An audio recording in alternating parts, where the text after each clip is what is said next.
Welcome back to my channel guys. Mau tahu berita bola hari ini dan bagaimana analisa beritanya? Semuanya hanya di Rosa Bola.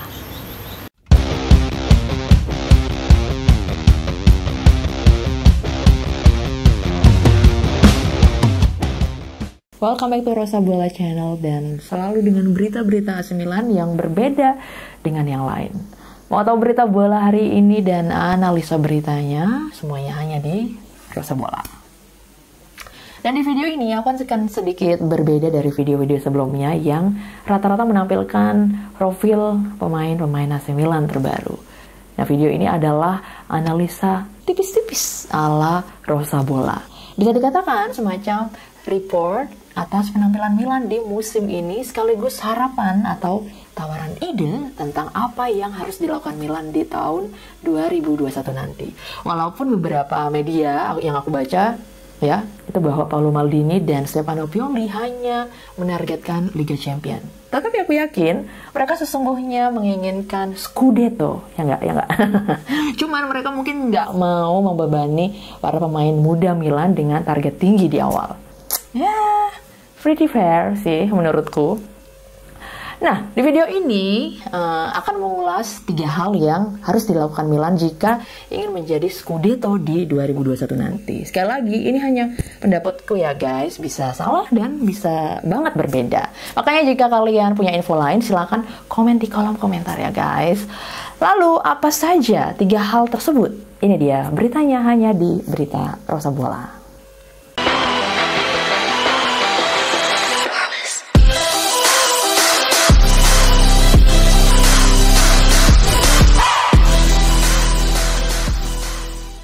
Yang pertama, pertahankan mental juara yang sudah kembali.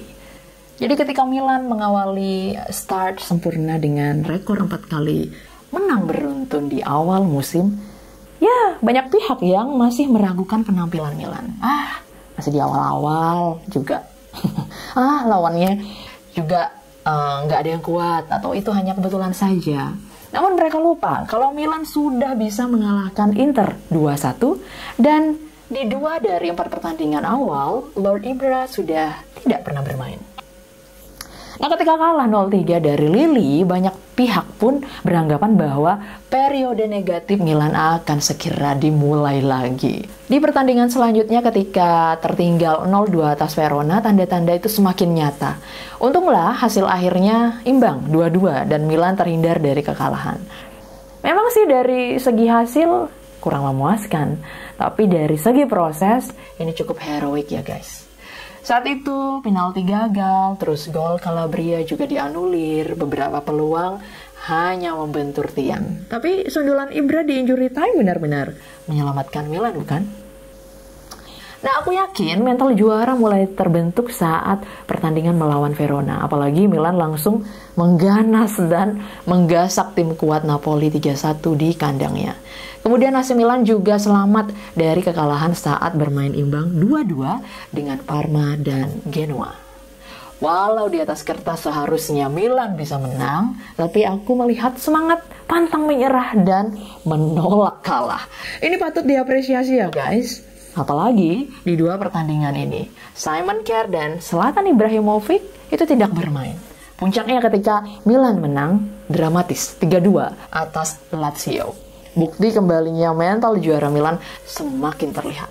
Mungkin pertandingan melawan Lazio ini, ya AC Milan bermain dengan banyak pemain inti yang absen. Mulai Simon Kjaer, Matteo Gabbia, Benacer, kemudian Frank Kessie dan Lord Ibra. Tetapi tetap bisa menang toh dan tetap bisa main bagus. Nah, inilah yang harus dipertahankan di tahun 2021 nanti. Jangan pernah kendor sedikit pun, bahkan ketika melawan tim-tim kancil yang ada di peringkat bawah klasemen. Nah, ingat, semua lawan akan memiliki semangat lebih untuk mengalahkan dan memutus rekor apik Milan. Jangan pernah terlena dengan rekor-rekor statistik yang telah dicatat skuad Milan saat ini. Seperti rekor tak terkalahkan, rekor selalu mencetak 2 gol, kemudian rekor gol tercepat dan rekor kemenangan tandang beruntun. Semua itu sangat bagus, tetapi yang patut diingat, Milan hasn't won anything yet. gaspol, dan jangan kendor sedikit pun di 2021 nanti. Yang kedua adalah kekompakan dalam bertahan yang harus ditingkatkan. Milan sangat kompak dalam menyerang sejauh ini. 16 kali berturut-turut mereka mampu mencetak minimal 2 gol di Serie A. Lalu pemain dari berbagai posisi sudah bisa pula mencetak gol. Di lini belakang, Romagnoli, Kalulu, Calabria, dan Theo Hernandez sudah mencetak gol. Lalu di lini tengah, Hakan, Frank Kessie ya juga sudah bisa berkontribusi dengan gol-golnya. Kalau lini depan ya nggak usah ditanya lagi guys, karena mereka tugasnya mencetak gol dan sejauh ini cukup sukses. Terbukti dengan torehan rekor tadi, ya, Milan pun mampu mencetak gol tidak hanya di situasi open play, tetapi juga mulai memanfaatkan situasi bola mati. Di pertandingan terakhir melawan Lazio, semua gol Milan bahkan semuanya terjadi memanfaatkan set piece. Jadi semakin variatif dan semakin susah ditebak oleh lawan. Namun kekompakan pemain dalam bertahan itu perlu ditingkatkan di 2021 nanti. Situasi bola mati selalu menjadi ancaman bagi Milan. Hampir semua gol ke gawang Milan terjadi dari situasi ini. Kemudian situasi counter attack juga beberapa kali mampu menjebol gawang Milan.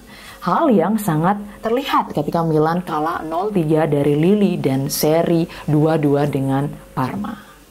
Saya yakin tim-tim Serie A akan memanfaatkan strategi counter attack sebagai kontra strategi high pressing yang diterapkan pelatih Stefano Pioli. Nah, disinilah kekompakan pemain sangat diperlukan. Dua back sayap Theo Hernandez dan Calabria sudah semakin bagus dalam bertahan, tetapi dua penyerang sayap di sisi kanan dan kiri ini harus lebih aktif lagi membantu pertahanan. Jika diturunkan, Rafael Leao, Samu Castillejo, dan Alexis Salemaker harus lebih aktif turun membantu penyerangan. Kalau menurutku, Ante Rebic dan Jens Peter Hauge itu lebih rajin ya dalam membantu pertahanan ya enggak. Semoga juga Hakan Calhanoglu semakin bersemangat membantu pertahanan seiring dengan kepastian masa depannya di AC Milan. Yang terakhir adalah keberadaan pemain baru di bulan Januari. Siapa yang tahu? Memang sejauh ini kedalaman skuad Milan cukup baik. Absennya beberapa pemain kunci belum mempengaruhi efektivitas permainan yang ditunjukkan Milan. Tapi ingat, di 2021 nanti frekuensi pertandingan akan semakin meningkat dan kualitas lawan-lawannya pun juga semakin bagus. Di Serie A, tim-tim lawan pasti sudah memperbaiki diri dengan membeli pemain-pemain baru. Nah, terus di Liga Eropa, Milan sudah memasuki babak knockout dan pasti lawan yang dihadapi levelnya lebih tinggi. Belum lagi nanti ajang Coppa Italia juga. Dengan frekuensi jadwal sekarang aja ya banyak pemain Milan yang harus absen, apalagi nanti di 2021. Jadi Milan memang perlu mendapatkan tambahan amunisi baru, terutama di posisi bek tengah dan penyerang tengah ya guys. Sekali lagi ini hanya pendapat pribadi aku ya guys, dari beberapa rumor yang beredar nama Erling Haaland memang idaman banget nih ya buat direkrut Milan. Pemain muda ini tangguh dan cukup berbahaya serta sangat cocok sebagai pelapis Lord Ibra. Bahkan bisa-bisa si Haaland ini ya jadi penyerang utama Milan. Tapi sekali lagi pemain ini selain mahal, peminatnya juga klub-klub Eropa lainnya, sehingga aku sebenarnya tidak terlalu berekspektasi dengan kedatangan Haaland. Apalagi dengan melihat situasi keuangan Milan ya guys. Ada nama lain yang menurutku juga cocok sebagai pelapis Lord Ibra. Aku sedikit berbeda dengan nama-nama yang beredar ya guys. Aku cenderung tertarik dengan nama Andrea Belotti. Menurutku di posisi penyerang tengah ini, Milan tidak butuh penyerang muda guys. Sudah ada nama Lorenzo Colombo dan Emil Robak. Saat ini Milan butuh pemain jadi dengan jam terbang cukup, langsung bisa tune in dengan tim dan cocok dengan strategi pelatih ya. Nah, si Belotti ini punya semuanya, ya sudah berusia 27 tahun, kemudian sudah menjadi penyerang utama timnas Italia. Ia juga pemain yang cocok dimainkan dengan strategi 3 penyerang di depan, seperti yang biasa ia lakukan di timnas Italia. Ia pun juga punya kelebihan sebagai eksekutor penalti handal. Jadi opsi akan semakin banyak ketika Milan mendapatkan hadiah penalti. Jangan sampai peluang penalti ini terbuang ya guys, apalagi di situasi-situasi genting pertandingan. Untuk bek tengah, sesuai dengan rumor yang beredar, aku pribadi berharap Milan mendatangkan Nikola Milenkovic. Gimana, setuju? Ia masih muda, 23 tahun, dan posturnya sangat tinggi, 195 cm, namun cukup kokoh dengan berat 90 kg. Ia akan sangat dibutuhkan Milan di saat situasi bola mati. Nah, selain itu, ia cukup berpengalaman juga karena merupakan pemain inti di timnas Serbia. To sum up, mental juara yang harus dipertahankan, kemudian kekompakan dalam bertahan yang harus ditingkatkan, dan pilihan pemain baru di bursa transfer Januari nanti menjadi 3 hal yang harus dilakukan Milan ketika ingin menjadi Scudetto di 2021 nanti. Demikian analisa singkatku ya guys. Jika kalian punya info lain soal analisaku ini, silakan komen di kolom komentar dong. Selamat menyaksikan pertandingan-pertandingan AC Milan di 2021 nanti, dan nantikan beritanya di channel bola kesayanganmu ini.